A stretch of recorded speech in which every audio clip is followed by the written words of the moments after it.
முக்கியமான தீர்ப்பை உச்சநீதிமன்றம் கொடுத்திருக்கிறது. இது ஒரு மோசமான தீர்ப்பு. இந்திய வரலாற்றிலேயே இப்படி ஒரு மோசமான தீர்ப்பை இந்திய மக்கள் பார்த்ததே கிடையாது, கேட்டதும் கிடையாது. சட்டத்தின் மீறல், அப்பட்டமான சட்டத்தின் மீறல். நீதிமன்றத்தில் போய் கேஸ் போட்டார்.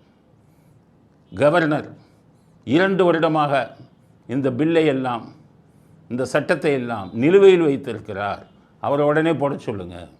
இதுதான் சரி. நம்ம அரசியல் சட்டத்தில் என்ன சொல்லுதுன்னா, தேர்ந்தெடுக்கப்பட்ட பிரதிநிதி கொடுத்தா கவர்னர் கையெழுத்து போடணும் அப்படின்னு இருக்கு.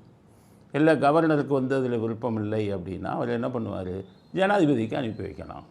அவர் என்ன குறுக்கொழி என்ன கடைப்பிடிச்சார், இவங்கள பூரா கொண்டாந்து இதை போட்டு நாசம் பண்ணிடுவாங்க இதை பல்கலைக்கழகத்திலான்னு ஜனாதிபதிக்கு அனுப்பி வச்சுட்டார். சுப்ரீம் கோர்ட்டுக்கு போட்டாங்க. சுப்ரீம் கோர்ட்டு சட்ட புஸ்தகத்தை அப்படியே புரட்டி பார்க்குறான். என்னத்தை சட்டம் பிடிச்சிட்டாங்க அங்கே இருக்கிறவங்க எல்லாம். இங்கே நமக்கு தமிழ்நாட்டில் இருக்கிற சட்டம் தெரிஞ்சவங்க மிகப்பெரிய நீதிபதிகள், மிகப்பெரிய வழக்கறிஞர்கள்லாம் இருக்காங்க. இவங்க கால் தூசி பெற மாட்டாங்க அங்கே இருக்கிறவங்கலாம். ஆனால் என்ன பண்ணுறது, உச்ச நீதிமன்றத்துக்கு போயிட்டாங்க. சொல்கிறத கேட்டு தான் ஆகணும்.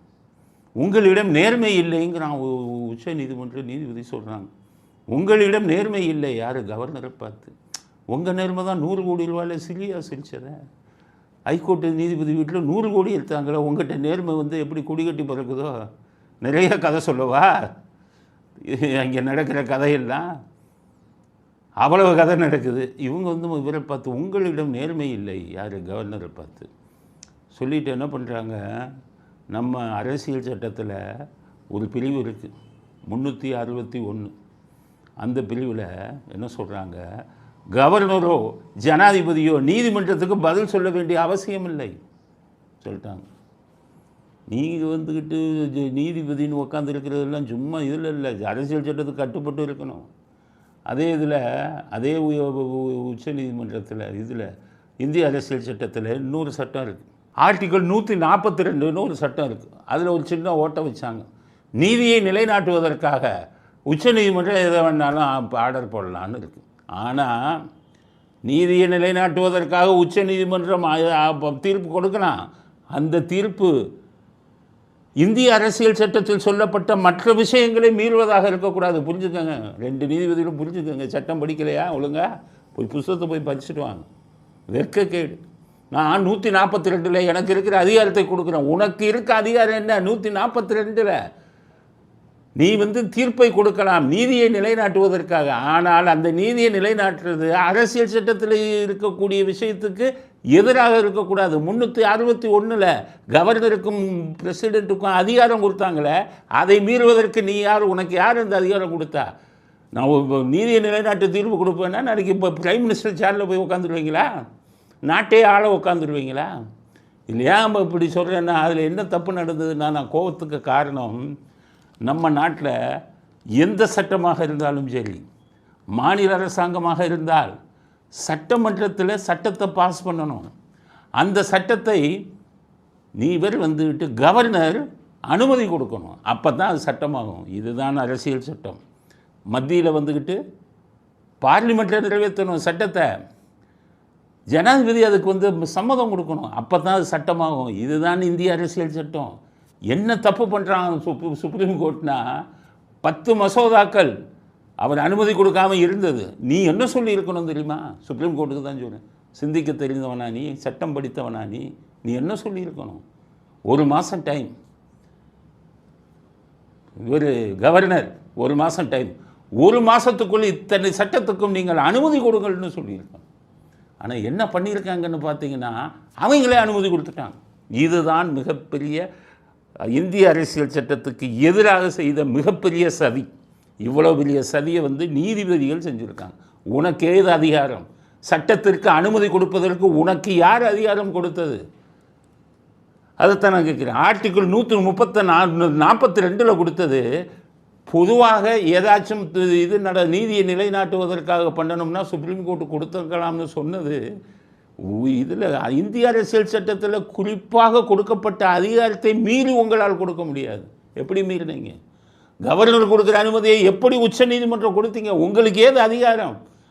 நீ உக்காந்துக்கிட்டு சட்டப்படி நடக்குதா இல்லையா, சட்ட விரோதமாக, அந்த தீர்ப்பை மட்டும்தான் சொல்ல வேண்டும். எத்தனையோ பேர் நல்ல சட்டம் பிடிச்சவங்ககிட்ட நான் கேட்குறேன், ஒரு பில்லுக்கு, ஒரு சட்டத்துக்கு கவர்னர் கொடுக்க வேண்டிய அனுமதியை உச்ச நீதிமன்றமே கொடுத்தது சட்ட விரோதமாக இல்லையா சொல்லுங்கள். நீங்கள் எத்தனையோ பேர் படித்தவங்க இருப்பீங்க. எப்படி இந்த அதிகாரம் அவங்க கைக்கு போச்சு, எப்படி இதை கொடுத்தாங்க? அவங்களே கொடுக்குறாங்க. நானே அனுமதி கொடுத்துட்டேன், எப்படி சொல்லும்? அப்போ இதெல்லாம் வேடிக்கை பார்த்துக்கிடுவோம். இதுக்கு தான் இந்திரா காந்தி அடித்தது. அலகாபாத் உயர் நீதிமன்றத்தில் நீங்கள் உங்கள் தேர்தல் செல்லாதுன்னு தூக்கி அடித்து எமர்ஜென்சியை கொண்டாந்து ஒவ்வொருத்தரும் துண்டை காணாம் துணியை காணான்னு நீதிபதிகள்லாம் போய் கோர்ட்டுக்கு அதிகாரத்தை நிறுத்தி வச்சாங்க. கோபத்தில் உன்னுடைய இதை மீறிய அதிகாரத்தை நான் ஒரு பிரைம் மினிஸ்டராக உட்காந்துக்கிட்டு இருக்கேன், எலெக்ஷன் செல்லாதுன்னு மக்கள் ஓட்டு போட்டு வந்திருக்கேன், எதன் அடிப்படையில் சொன்னாயின்னு தான் பிடிச்சாங்க. அப்படிப்பட்ட ஒரு முதுகெலும்புள்ள பிரைம் மினிஸ்டர் இல்லை. அதனால தான் இவங்க இவ்வளவு ஆடுறாங்க, நீதிபதிகள்லாம் இவ்வளவு ஆடு. முதல் சட்ட மீறல். நீங்கள் யார்? சட்டத்திற்கு அனுமதி கொடுக்க நீங்கள் யார்? சட்டத்திற்கு அனுமதி கொடுக்க உங்களுக்கு ஏது அதிகாரம்? இந்திய அரசியல் சட்டத்தில் இல்லாத அதிகாரத்தை நீங்கள் உபயோகப்படுத்தது, நீங்கள் குற்றவாளிகள். அதுதான் என்னுடைய அடுத்தது ஒன்று. நம்ம இந்திய அரசியல் சட்டத்தில் நம்ம சட்டத்தை சட்டசபையில் நிறைவேற்றி கவர்னருக்கு அனுப்பி வச்சா இத்தனை நாளைக்குள்ளே அதை கொடுக்கணும் அப்படின்னு எதுவும் அது இல்லை. கவர்னர் எவ்வளவு நாள்னாலும் வச்சுக்கிறனாலும் இருக்குது. இது ஒரு லூப்போல். இது தப்பு தான். 6 மாதத்தில் கொடுக்கணும், இல்லை 2 மாதம் 3 மாதத்தில் கொடுக்கணும்னு போட்டுருக்கணும். அது போடாமல் அதில் இருக்குது. அது ஒரு லூப் ஹோல். லேக்குனான்னு ஆங்கிலத்தில் சொல்லுவாங்க. அது ஒரு லூப் ஹோல். லூப்போல்னால் அதில் சட்டத்தில் இருக்கக்கூடிய சில குறைபாடு.